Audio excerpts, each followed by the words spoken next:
You're listening to Al Pastor, the show that helps you love God, love your neighbor, and eat more tacos. I'm your host, Pastor Brian. Welcome to the show. Well, hello, friends. I want to welcome you to another podcast. We are talking about slavery in the Old Testament. And in this particular episode, we are going to cover women. The technical term for this would be a maidservant.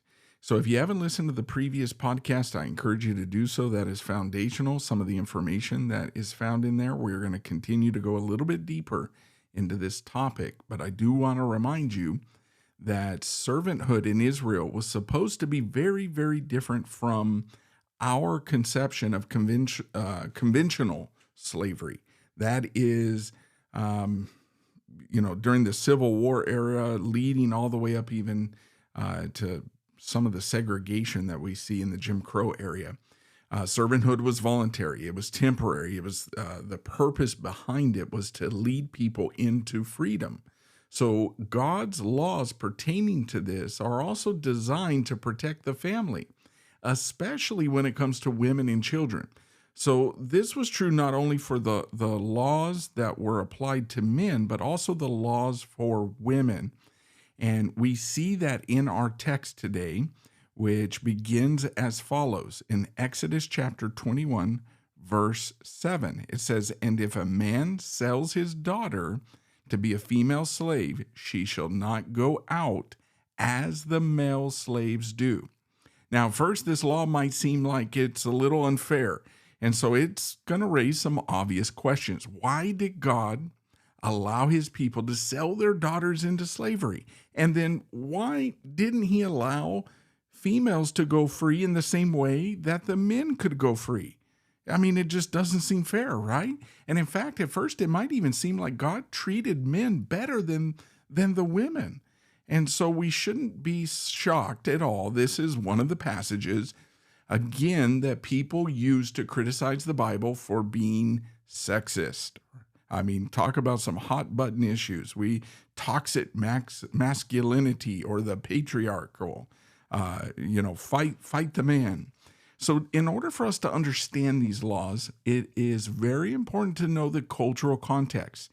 Now, we don't have all the details that we would like, but I'll tell you this much. We know enough to recognize that because these laws came from God, they have a benevolent purpose. So a man who sold his daughter was not trying to get rid of her, but trying to improve her prospects in life. Now, what this verse describes was really a form of arranged marriage, which I know that sounds strange to our good American sensibilities, but this has been a common way in many parts of the world for most of human history. A poor man would send his daughter to a rich man in hopes that she would become a permanent member of his household. So she would enter into a conditional form of servitude in hopes that eventually she would marry the master's son. Now, obviously, this arrangement, just as we talked about with the men, this would be subject to abuse. So a bad master, a person that is in the covenant community that is not obeying or heeding the law of the Lord, a bad master might take advantage of the situation. He could treat her harshly. He could even sell her to slave traders. Or he could just say, "Hey, go kick rocks, go your own way. I'm releasing you from this." And I know that maybe freedom would sound really ideal for some, but in the ancient world, a woman that did not belong to a household would be extremely vulnerable to all kinds of danger. It wouldn't be safe for her to just go free. In order for her to survive, not only survive or thrive, she would need to live within the context of the community and of a family. So by not allowing women to go free in this respect, God is not trying to restrict them. He is actually trying to protect them. And so he knows that within the covenant community, men would be trying eventually, or there would be some that could try to take advantage of maidservants. Now, God's law afforded, or we could say like made provisions, I guess would be better, um, three specific protections. So I want to go over these. The first one would concern a master that decided he didn't really want her services after all. So, for whatever reason, if he was displeased with her, he could get rid of her. Now, in this particular case, he would not be allowed to treat her just any way that he wants to.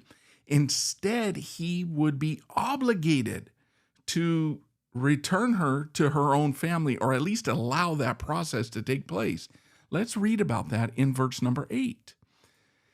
It says, if she does not please her master, who has betrothed her to himself, then he shall let her be redeemed, and he shall have no right to sell her to a foreign people, since he has dealt deceitfully with her. Now, there would be a probationary period for the maidservant to prove her worth, but notice that if things didn't work out, the maidservant is not the one to blame. It is the master who is at fault. So not her, but the master. So the right and the honorable thing to do would be allow her family to come and redeem her or ransom her. They would have the right to purchase her redemption or her freedom. So that would be the first provision. Now, the second situation would involve a master who was pleased with his maidservant.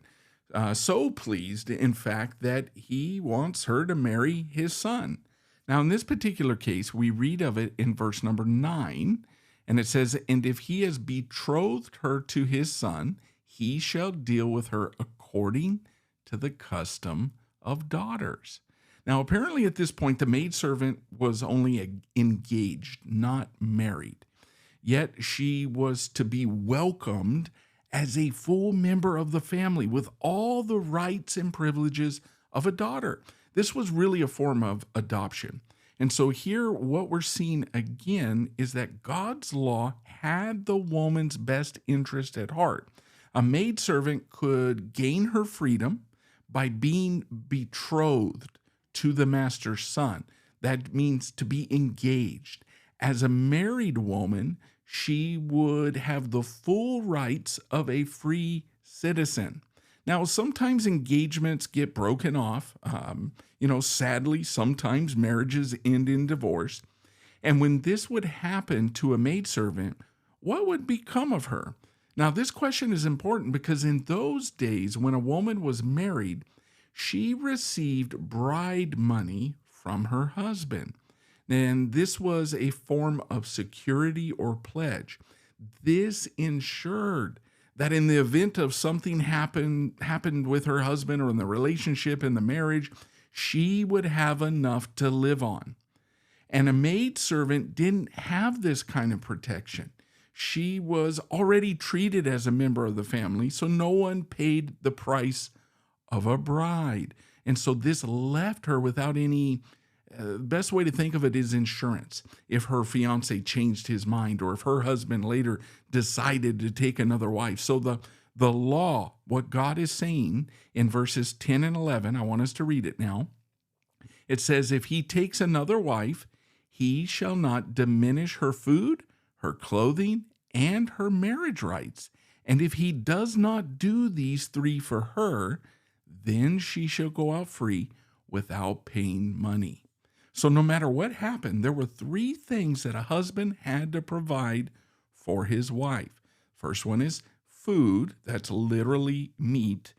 Clothing, which has the idea of shelter, which it's a form of physical protection, and marital rights, which some some commentators are a little mixed on this, but this most likely refers to sexual intimacy. So if a man failed to provide these essential things for a maidservant, she was released from her servitude. So this prevents masters from taking advantage of servant girls. Now, critics sometimes say that the Bible has a negative attitude about women. Even some Christians today secretly suspect that they ought to be embarrassed about some of these Old Testament passages towards women, or that it's hard to defend God against the charge of male chauvinism. But here's the truth, guys.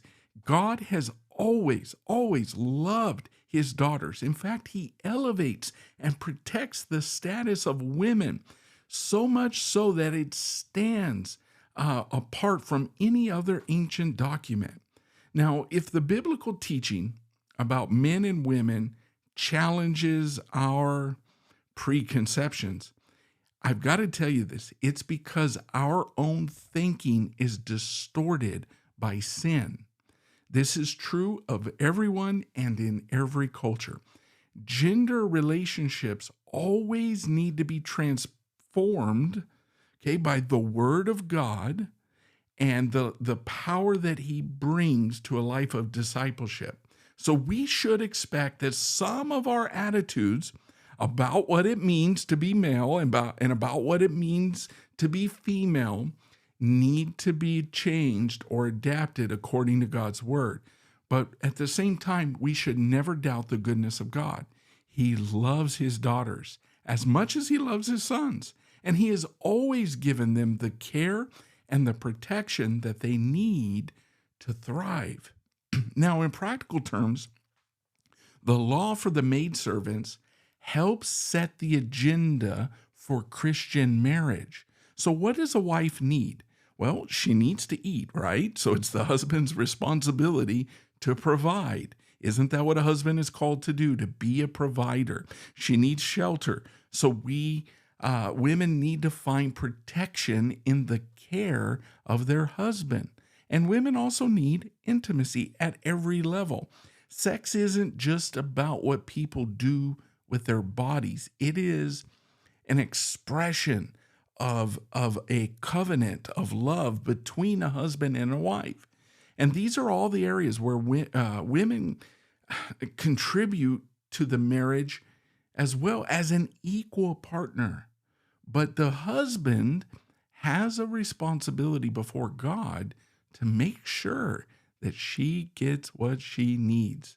Now, a husband that fails to care for his wife in any of these areas, provision, protection, and the physical expression of love, is in fact violating the law of God. So I hope that this just brief summary here has helped you, at least somewhat.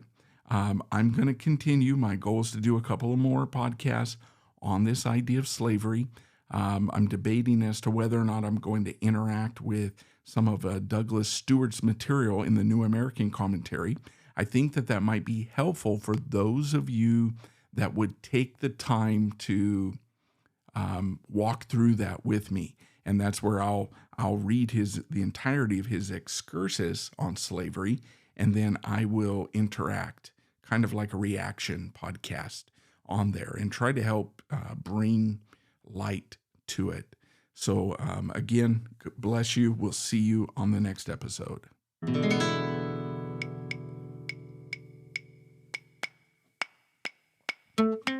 Thank you for listening to Al Pastor with Brian Overturf. If you found value in this, please subscribe and get updates most places podcasts are available. We're right here on Anchor FM through Spotify, also on Apple Podcasts, Google Podcasts, Amazon, and iHeartRadio. I hope you'll tune in for the next episode. Until then, we'll see you later.